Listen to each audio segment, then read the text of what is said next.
let's talk about that particular fight, because that was the first loss that you've had. What was different about that? A lot of things were different. I was known as the weight bully for the weight, and things work until they don't work. And I was making the weight, and I was recovering. Every weight cut was horrible, but I was recovering in time for the fights. In this one in particular, it backfired, and I couldn't recover at all, and I kind of just destroyed my body in the process. And I was in no fit state on fight day to fight, and that's it. I learned a hard lesson through it, that I probably pushed making that weight one fight too much. Yeah, because you walk around really lean Yeah, year exactly. round.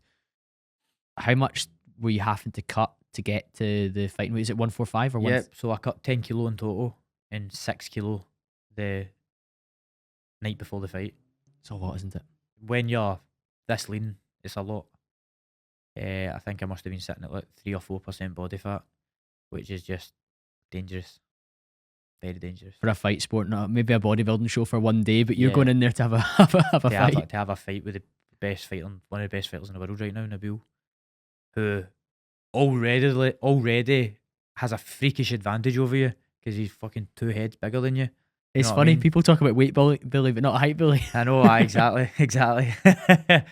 But I wish Nabil all the best. He's a nice guy, and I'm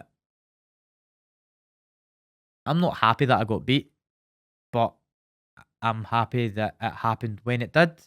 I learned so much from it, and now it's still very raw. It only happened this year, so I can very easily access really easy, because I can go there right now, and I'm there.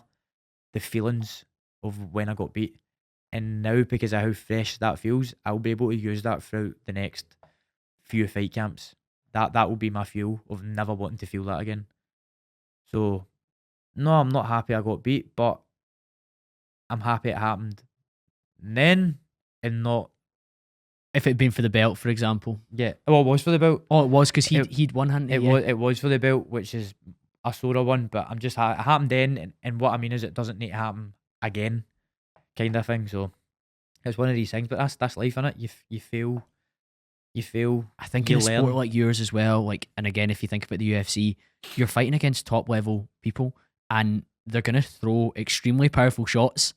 That if one of them lands, that could be That like is how it it. is. So if you make one mistake, if your movement isn't perfect, because again you pride yourself on how quick and how agile you are able to get out the center line or to get back in, you're fighting somebody who's trained just as hard as you, or ish. Maybe not in your world, but they've really pushed the limits, and they're a genuine world class athlete as well, and fighter.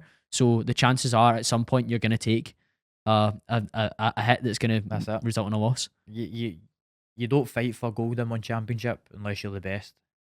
And he was fighting for gold, I was fighting for gold, so it's two of the best fighting each other. And it's just what happens. But it'll be something in years to come that I look back on it and say it makes my story better in years to come. I failed at the first hurdle, and it was the worst feeling ever. But I used it, and I will get it back. Well, you've come back already, and you've had your first fight back since then at the higher weight, and you had a really convincing win. Yep. Did that help to reassure you that you're ready to compete at that level? It did. It did, because I'm not going to lie. You see a strong-willed, strong-minded Nico in front of you. I lost a lot of confidence before that fight. My confidence was shattered. I was asking myself a lot of questions. Am I even this good? Has this been luck this full time? Was I just a weight bully?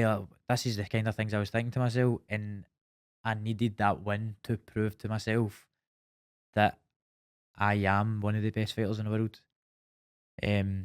But not only that, getting to the fight itself was extremely difficult for me because of all these thoughts. It makes it more nerve wracking, because when your body goes through something like that, a bad thing, going back and doing it again is extremely difficult, because your mind is trying to protect you.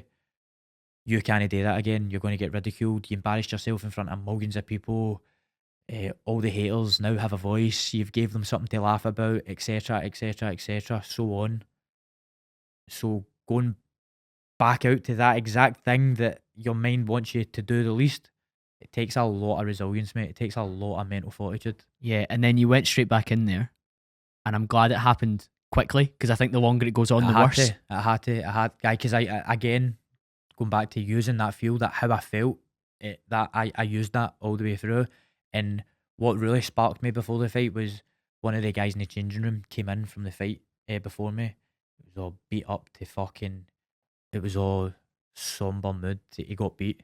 And I remember looking at him and he was crying on his coach's shoulder. And I was looking at him, I was like, I remember that feeling like it was yesterday, like it was right now. And I looked at him and I was like, I ain't fucking letting that happen to me again. No way. You went back out there and put on a great performance. Were you really pleased with how that went? I was. I feel like it was a very mature. You looked powerful again as well. I just felt. I think you didn't have that in the last fight because of the weight cut. Whereas when you were back in I didn't there, have a brain. I'm being serious, mate. I didn't have a brain in the last fight. How much water comes from that part of the body? When you cut more than 4 kilo, you're starting to take water for your brain. And I cut 6 kilo. Again, very, very lean. So, but literally I was brain dead. But yeah, going into that fight, everything just felt so much better. I was fighting happy again. And do you see the photo of you beside the kangaroo you shared in your story yesterday? That was so funny, because you, like, again, you were able to maybe hold on to more of the muscle that you've got rather than losing it in a cut. Mate, I was good. The full fight camp, I was good. I cut weight for 1 week rather than 7 weeks, 6 weeks of being on 1,800 calories. My calories dropped fight week. That was it. So it was good. You go in there fully primed then, don't you? Exactly, 100%. I always say happy fighter is a dangerous fighter. And I wasn't happy before. I hope you enjoyed that clip. For more on my channel, hit the link just here, subscribe, and you can enjoy the full episode.